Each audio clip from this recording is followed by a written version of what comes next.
There is a very small amount of media able to produce a scene capable of cutting to the core of its viewers. These are the scenes that make you cry, laugh, or elicit any other type of emotional response. Whether it be a 2-hour flick, a long-running sitcom, or a simple kids' cartoon, these types of scenes can be found everywhere in media. Indeed, these are the types of scenes most filmmakers, writers, and storytellers want to create. Why? Because these are the scenes that give you a reason to return. These are the scenes you think about when you reflect on how good a beloved TV show or movie was. Today, I'd like to focus on one such scene, from one of my all-time favorite cartoons, Avatar: The Last Airbender. Anyone who's seen Avatar can tell you that those scenes litter the entirety of the show. Some examples include Iroh's tale from Ba Sing Se, Yue's sacrifice in the Siege of the North, and the entirety of Appa's lost days. In my mind, there's one scene that stands supreme. Zuko's apology in Sozin's Comet. It's the perfect culmination of 3 years' worth of storytelling. But in order to adequately describe why I love this scene so much, it's worth going through the character's history over the course of the show that led into such a powerful moment. If you were to ask anyone who had the most compelling story during the show's run, the most common answer you will hear is Prince Zuko. His transformation from menacing antagonist to reformed ruler provides a satisfying narrative across the show's entirety. It's no surprise that many viewers, myself included, consider him to be their favorite character. Along his journey, he is constantly accompanied by his uncle Iroh, who serves as the older, wiser, and calmer mentor to Zuko's young, foolish, and hot-headed ways. But despite his good intentions, Iroh is often the recipient of early Zuko's anger, frustration, and impatience. However, Iroh never wavers in his resolve to help his nephew, going as far as to help Zuko attempt to capture the Avatar during an invasion of the Northern Water Tribe. Things take a turn for the worst when Zuko nearly freezes to death attempting to escape with the Avatar, leading him to eventually get caught. Iroh is forced to attack Fire Nation soldiers. By the end of the siege, the two are branded criminals by the Fire Nation and are forced to go on the run. This leads into Season 2, which has some of the best interactions between the two in the entire series. We are treated to several conversations where Iroh attempts to persuade Zuko to find happiness where he is. We see what the pair are like when they're separated and how they care for each other when the other is hurt. We also see Zuko begin to realize that maybe the Fire Nation isn't the perfect country he thought it was, having left many innocent people frightened and scarred.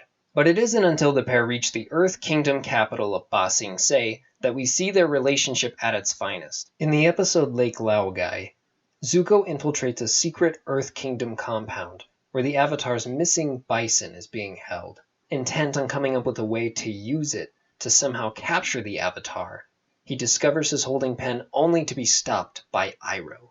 He begs Zuko to consider the life he feels he needs to live, to examine the destiny Zuko feels is his, that being to capture the Avatar. He invites him to look inside and ask himself who he is and what he wants. Honestly, this scene is so good and deserves much more attention than I'm able to give it now, so please go and check out some other fantastic YouTubers break down this scene. It's worth it. Long story short, Iroh finally succeeds in getting through to Zuko, who chooses to free Appa and return home. Zuko falls ill due to the conflict within himself for doing something so contrary to who he believes he ought to be. Eventually he recovers, and for the first time we've seen Zuko in the show, he finally appears happy. I personally admire the writer's decision to include this personality change, however fleeting it was. It showed that despite everything Zuko had done, and everything that he believed, there was still good in him. And it proved to Zuko something that he had tried to deny. Iroh was right. After being discovered and captured by his sister Azula, Zuko is found and set free by his uncle with the help of the Avatar. Upset with the surprising situation, Zuko asks his uncle why. Why would Iroh ally himself with the one person Zuko has been hunting for all this time? It's then that we get this great line from Iroh. "You're not the man you used to be, Zuko. You are stronger and wiser and freer than you have ever been. And now you come to the crossroads of your destiny. It's time for you to choose. It's time for you to choose good. This dialogue perfectly captures Iroh's unrelenting hope in Zuko. Despite all he's done and all that he believes, Zuko, in Iroh's eyes, is never beyond change. He is never beyond redemption. However, immediately after Iroh's affirmation of his new growth, Azula appears, tempting Zuko with all the things he's desired throughout the show. A chance to capture the Avatar, a chance to be redeemed in the eyes of the Fire Nation, and a chance to be redeemed in the eyes of their father.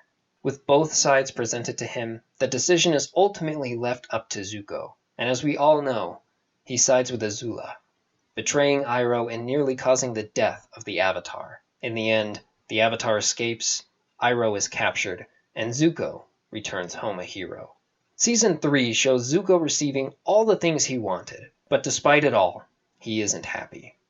He's angrier than ever, acting as the perfect prince to appease his father, all the while sacrificing who he feels he truly is. In an attempt to sort his feelings out, he goes to the one person who has ever offered him true guidance, Iroh. But no matter how often he comes, how much he begs, or how loud he yells, Iroh never speaks a word, unwilling to even turn around and look at his nephew. After spending half the season trying to understand and come to terms with his feelings, Zuko eventually realizes that the life he thought he wanted was not what truly mattered. In an act of defiance, he confronts his father, revealing his intentions to help the Avatar and free Iroh.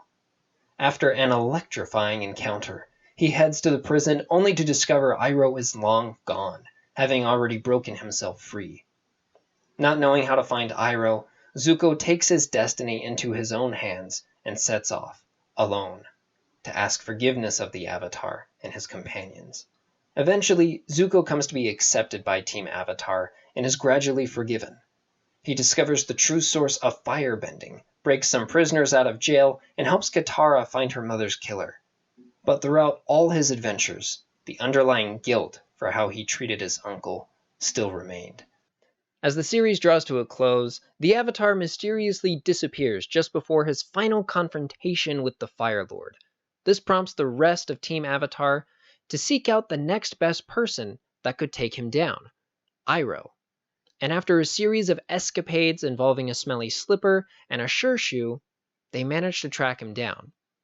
This leads us directly into the scene in question, Zuko's apology. There is nothing I dislike about this scene.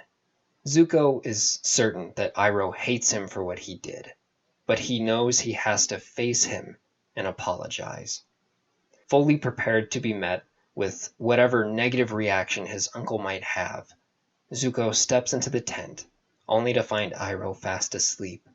He smiles, glad to once again be in the same room as his former mentor, before calmly taking a seat and waiting for him to wake up.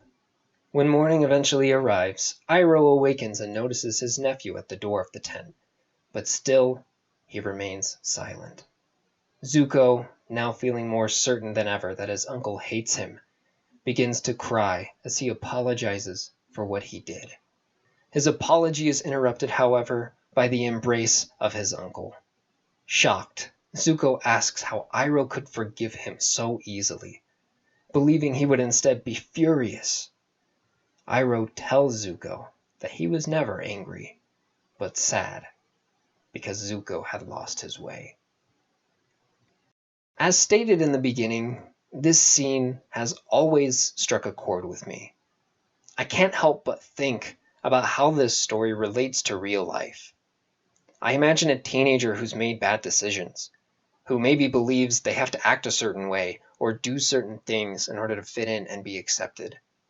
I think of how that teenager lashes out at those who try to help them and guide them, or how there may even be times that they listen to that voice of reason and actually find peace and happiness, only to stumble and fall back into old habits, becoming angrier and more confused than ever before. They may eventually come back to their senses, realize the mistakes they made, and seek to make amends. They apologize and attempt to fix the damage they've done and mend the relationships they've ruined, failing occasionally and wondering why they're so bad at being good.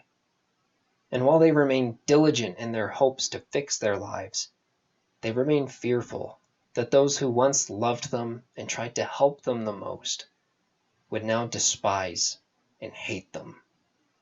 I think of how that person would eventually, and perhaps even reluctantly, make the decision to accept whatever consequences would come, only to be met by love and immediate forgiveness by that same person. The kind of love that could never go away, but holds on, hoping that despite all the odds, they would find themselves and come back. While Avatar is a story about Aang struggling to master the four elements so that he can defeat the Fire Lord, I find it difficult to relate to the struggles he has. It's difficult for me to look at a character like Aang, someone with such a great capacity to overcome evil and make the right decisions, and feel that we have much in common. It's much easier for me to look at someone like Zuko, someone that's made mistakes, someone who questions what's right and what's wrong, and feel that I have so much more in common with that kind of person. I may not be the perfect protagonist in my own story, but I learn from my mistakes, and I become better because of it. Just like Zuko. Of course, not everyone feels the same way about this scene. Everyone has their own opinion on the show, and that's completely fine. Feel free to share your own favorite scenes and moments from Avatar down in the comments below. Thank you so much for watching. This video was a lot of hard work, and a lot of fun to make.